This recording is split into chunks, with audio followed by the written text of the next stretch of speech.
Talvez casar, ai o que eu passei. Agora estamos com 6h32, tal como prometemos, o contacto com Lisboa, o mundo em duas sintonias, Angola e Portugal, claro está, a lusofonia em cima. Com algumas dificuldades técnicas, Armindo Laureano, pois as telecomunicações hoje não estão a facilitar, temos uma via alternativa. Muito bom dia. Bom dia, Manuel Vieira, e bom dia aos ouvintes da 91.7 MFM. Esse é mesmo assim, o homem põe e o sistema dispõe, não é? Exatamente. Ainda bem que compreendes.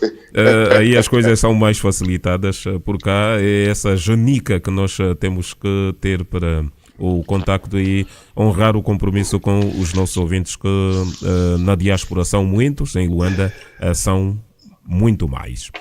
Armindo. Olha, é curioso falar de internet que até foi dia da internet segura, né?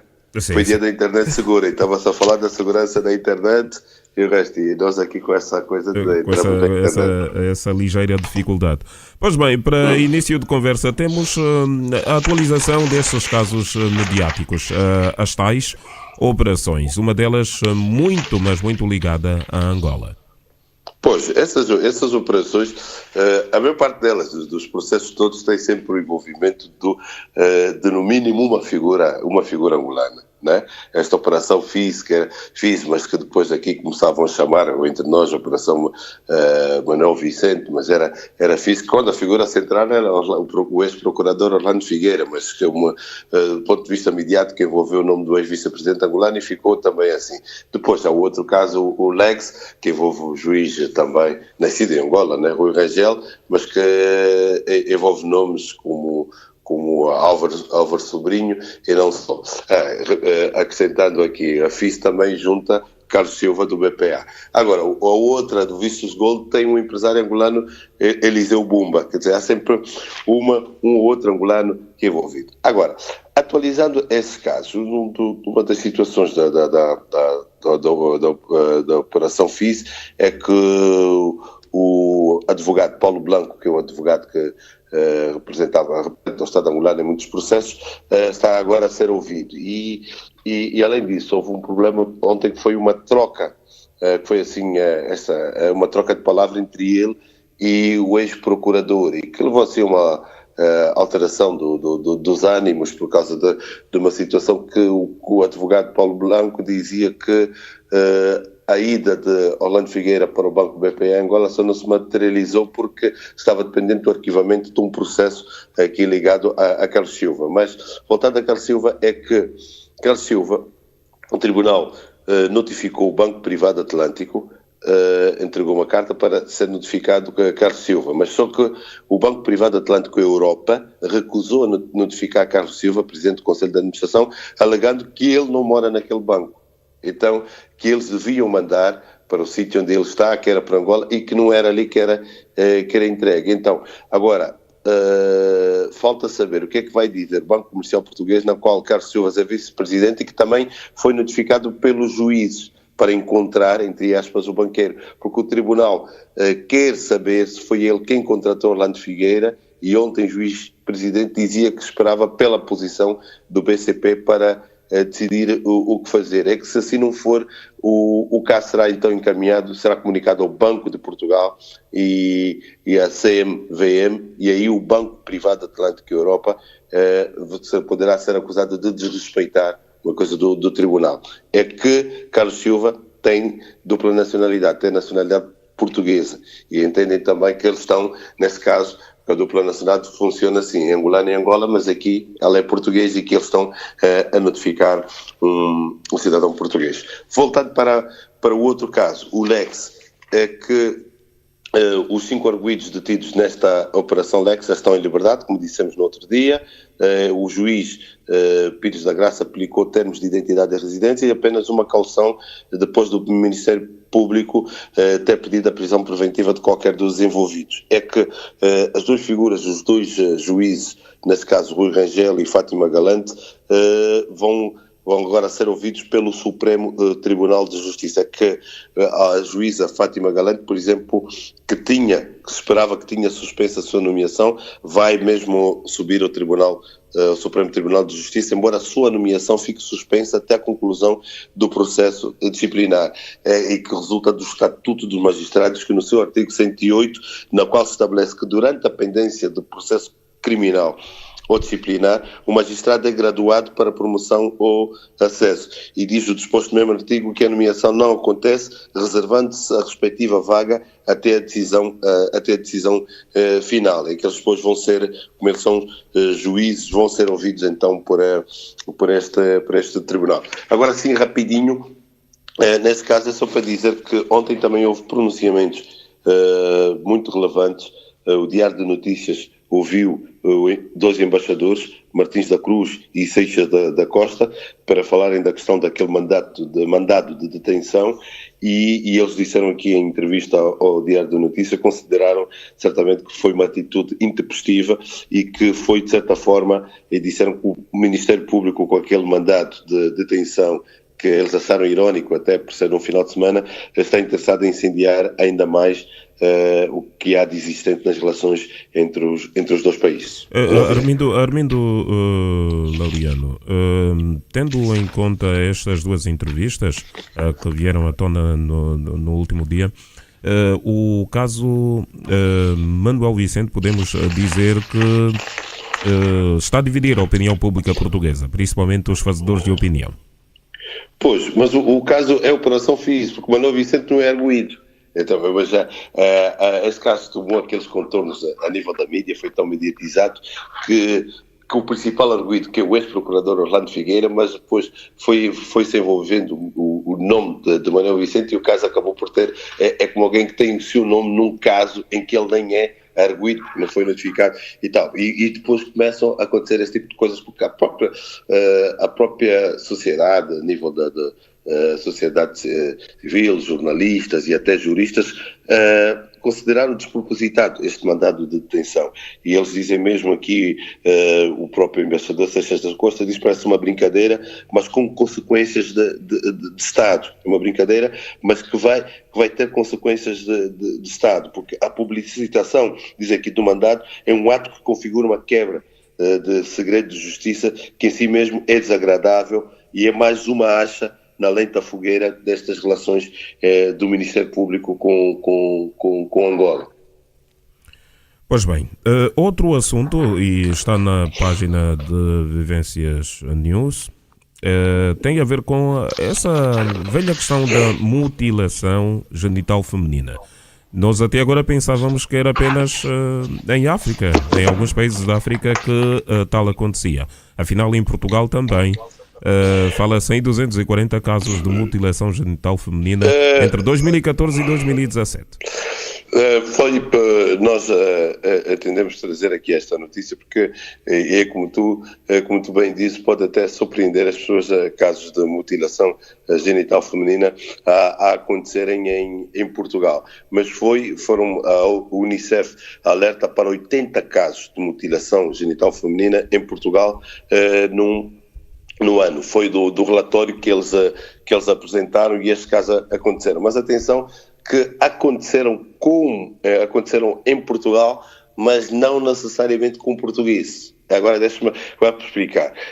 Diz que Portugal registrou 80 casos de mutilação genital feminina entre janeiro de 2016 e o mesmo mês do ano passado, janeiro de 2016 a janeiro de 2017.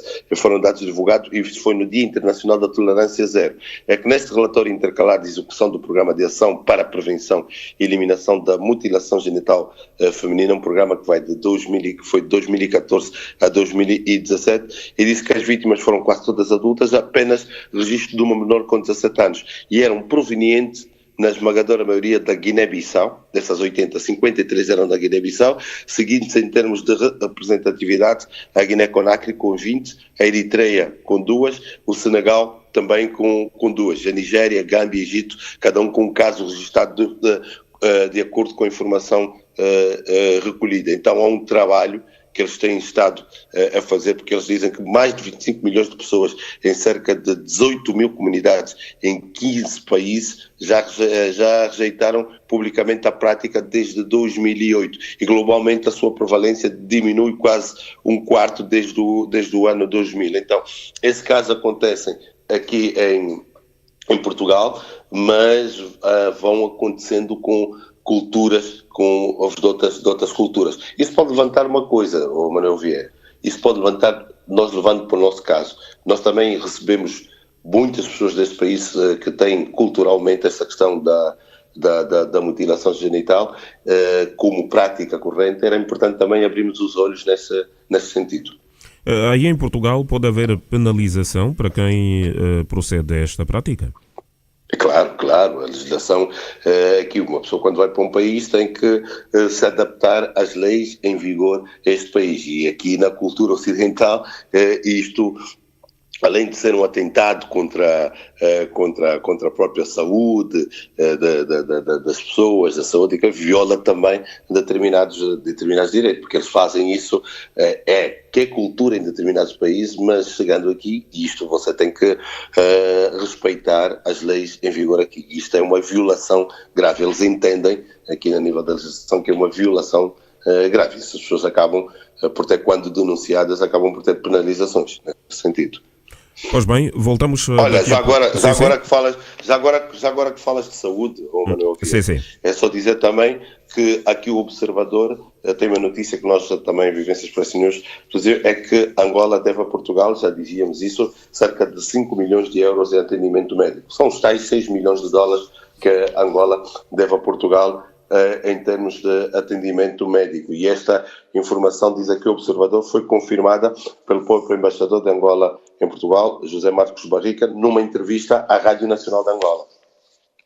Que são valores ligados à Junta Médica de Saúde. A dívida já esteve muito mais alta, já foi em torno de 10 milhões de dólares, agora está perto de 6 milhões de dólares, 5 milhões de euros, e nós aqui também já tínhamos falado de uma equipa multidisciplinar da Junta Médica que esteve cá em Portugal para fazer o levantamento destes casos e também para a própria negociação da dívida. Sim. Antes da pausa, gostaria de saber se foi avançado qualquer pronunciamento por parte desta delegação que esteve aí em Portugal.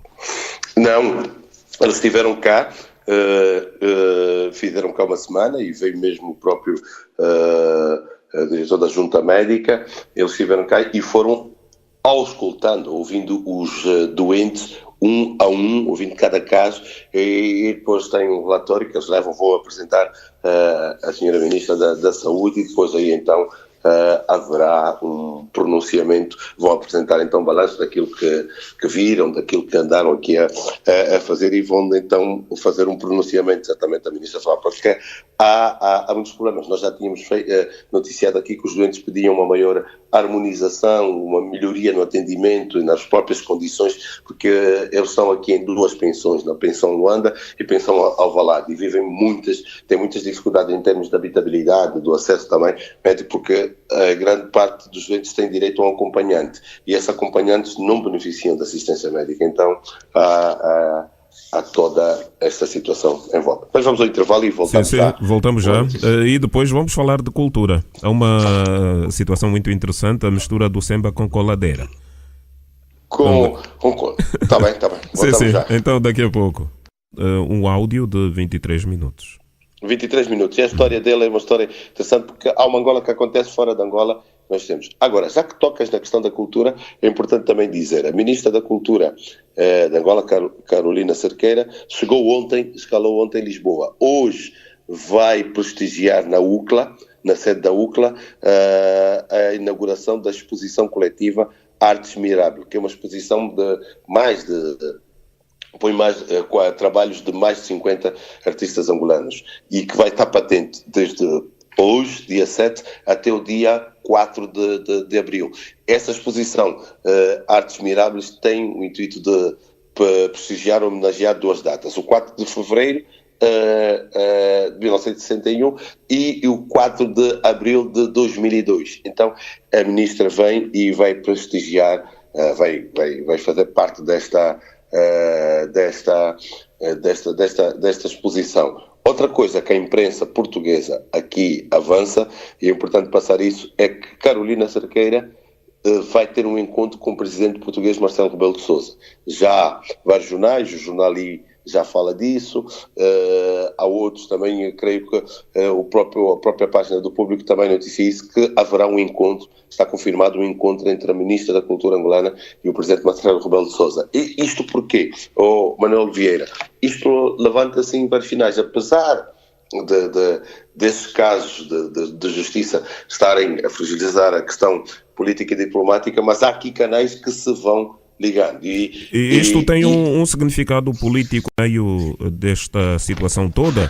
É a primeira grande figura do Estado angolano a visitar em Portugal Marcelo Rebelo de Sousa. Não será que, e aqui cogitando algumas coisas, possa ser ela a levar uma missiva do presidente João Lourenço a Marcelo Rebelo de Sousa? Pois, vamos saber se esse encontro será, então, público e essa missiva, assim, também, oficial. E, como disseste, alguma figura do Executivo, porque já houve um encontro, mas não com uma figura do Executivo. Foi com Ana Dias Lourenço, não é? Ana Dias, mas esse encontro não foi público. Agora, saberia se já está a ser noticiado, certamente, porque os serviços de imprensa devem ter noticiado. Mas isso revela outra coisa, Ana Vieira. É mostrar para as pessoas que, apesar, as pessoas muitas vezes olham para a relação entre os dois países, que não é uma relação que fica só no fórum da política, mas há uma relação, Angola e Portugal têm uma relação cultural antiga. A cooperação cultural, a cooperação académica, a cooperação comercial é antiga e funciona. Isso revela que, apesar dos problemas políticos, há uma cooperação do ponto de vista cultural. Os músicos, os escritores, os pintores continuam a relacionar-se e estão à margem destas questões que vêm meditizadas aqui na imprensa. Olha, por exemplo, aqui uma outra situação que se levanta. Foi o próprio destaque com aquele título que nós tivemos, Isabel dos Santos carrega compromisso com Portugal. A inauguração segunda-feira em Maia de uma linha da EFASEC, da qual ela foi apresentada como acionista maioritária, revela disso. O próprio destaque, a imprensa e a presença do Ministro da Economia ao lado de Isabel dos Santos. E a maneira como a própria imprensa portuguesa gostou muito, porque ela foi recebida de forma apoteótica, e prometeu ser um empregador de referência em Portugal. Recebeu rasgados elogios do próprio Ministro da Economia de Portugal e também da imprensa. A imprensa portuguesa gostou muito da forma... Quer dizer, ela aparece num momento que politicamente há uma frieza nas relações entre os dois países e ela aparece nessa perspectiva, porque é o mundo de negócios e o negócio, muitas vezes quem faz negócio, quem vai investir, não olha muito para essas questões políticas porque quer rentabilizar o seu investimento. E são sinais aqui do ponto de vista da cultura e do ponto de vista do negócio que revelam muito disso. Até 2025, esta empresa terá 400 pessoas empregadas. Até agora, 120 postos de trabalho, uma unidade que pode chegar a 200 trabalhadores. É bastante importante esses números para a realidade portuguesa, numa altura em que há declínio económico em todo o mundo? É bastante importante, porquê? Porque quando Isabel dos Santos chega e vai comprar essa empresa, que é a EFASEC, no final de 2015, ano em que a empresa teve mais de 90 milhões de euros em prejuízo, ela encontra esta empresa praticamente numa situação de falência técnica. E ela depois foi fazendo este investimento e eles tiveram, por exemplo, o resultado em 2017, tiveram lucros de 4,3 milhões de euros, lucros obtidos. Então, além dos níveis de faturação terem também aumentado, isto foi bom porque ela tem 65% das ações desta empresa. Então, este investimento veio dar, ela consegue chegar dessa forma a investir dinheiro, a empregar. E é curioso, Manuel Vieira, nós temos muitas vezes estado a ouvir aqui em Portugal, a nível da justiça, nome de muitos banqueiros, de empresários envolvidos em branqueamento de capitais, desvio, mas repare que Isabel Santos é a maior empresária angolana, e nunca é referenciada aqui neste caso. É alguém que pega, que não tem, por exemplo, olhamos para quando se ouve na Operação FIS, e eu fiquei surpreendido quando ouvi, por exemplo, no Complexo Estoril Sol, a quantidade de governantes nossos, de empresários, que tinham apartamentos aí. E eles citavam os nomes. Eu digo, mas como é que essas pessoas que parecem, para chegar a esse cargo, são pessoas, penso eu, serem inteligentes e vão todos comprar apartamentos num mesmo condomínio, e todos ir comprarem 4, 5, meterem 10 milhões de euros nisso. E é aqui alguém que vai fazer esse investimento, e começa de certa forma com a situação que há em Angola, e nós percebemos que ela está, é visível, está em rota de colisão com algumas chefias governantes agora, mas que vai investir em Portugal, vai olhando para outros pontos e que vai fazendo este seu investimento, e até numa altura em que, do ponto de vista daquilo que é das relações, parece que a orientação deve ser para os empresários friarem um bocado, e enquanto não se resolver esse diferente com o caso Manuel Vicente, não estar a investir, mas ela vai à margem disso, está ali, é empresária, e o mundo do negócio é assim. Os políticos resolvem as questões políticas, e os empresários resolvem as questões ligadas à imprensa. E aí está, voltando nesse caso do encontro que haverá entre a Ministra da Cultura de Angola e o Presidente Marcelo Rebelo de Sousa. Marcelo é Presidente de um país, tem um sentido de Estado, percebo que devem avançar, e temos essa cooperação, e para aí vamos. Pois bem, estamos no fim. Muita gente a ouvir o nosso programa. Ou queres acrescentar algo? Eu só queria acrescentar algo que eu também tinha colocado aqui, é que há um escritor angolano, que a Faculdade de Belas Artes da Universidade de Lisboa, em Portugal, já dirigiu uma carta à Academia Sueca de Letras para propor o nome de um angolano para o Prémio Nobel da Literatura. Quem é? Prémio Nobel da Literatura. De quem se trata? Este angolano é o poeta angolano Zeto Gonçalves.